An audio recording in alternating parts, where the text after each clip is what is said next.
front of me is Nothing CMF Phone 2 Pro, and today I would like to show you how you can resize font.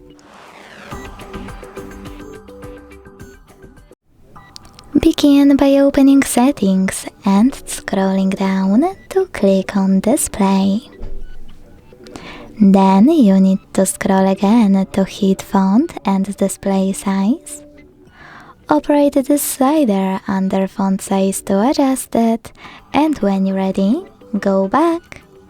As you can see, after a couple of seconds, size of my font has changed.